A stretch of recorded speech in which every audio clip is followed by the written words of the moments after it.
Hello everybody. Today is Wednesday, May 17th. It's 4:11 p.m.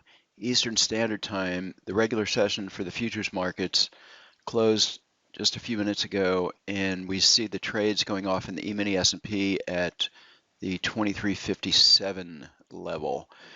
Quite a spectacular day in the markets, huge volatility, and for the auto trader. Before I begin, first the required disclaimer. Okay, a lot of volatility today. Finally broke our low volatility. Speaking of the E-mini S&P in particular, the big winner today was the Japanese yen futures. Had a huge move to the upside. When the US stock market declines, the Japanese yen often does well.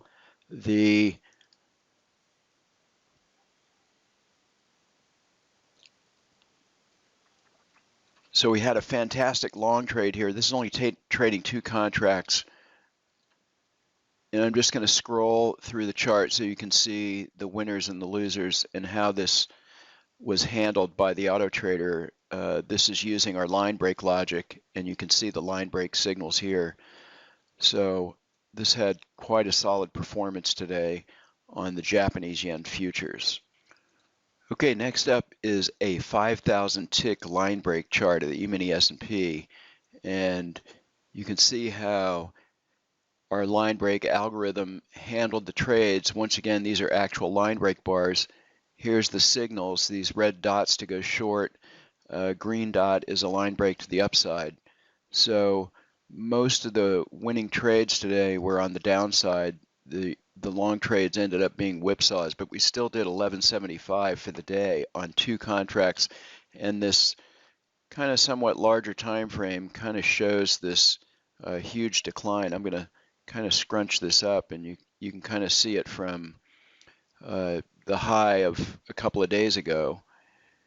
Actually, yesterday's session high was at 2404, and we went as low as 2354. That's still only about 2% of the market value. So only because of the pricing in the market did the decline seem so big, but it was significant.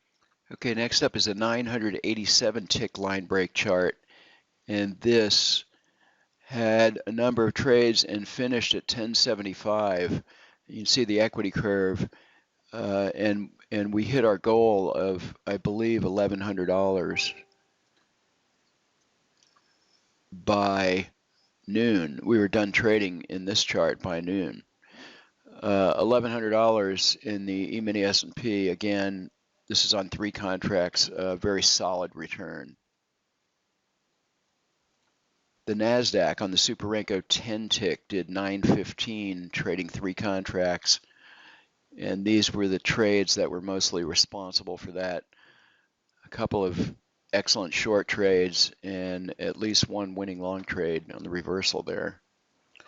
Okay, the E-mini S&P on a Uni Renko chart catching some excellent moves here, and this did 975 for the day, which is just under 80 ticks, actually about 78 ticks in the E-mini S&P.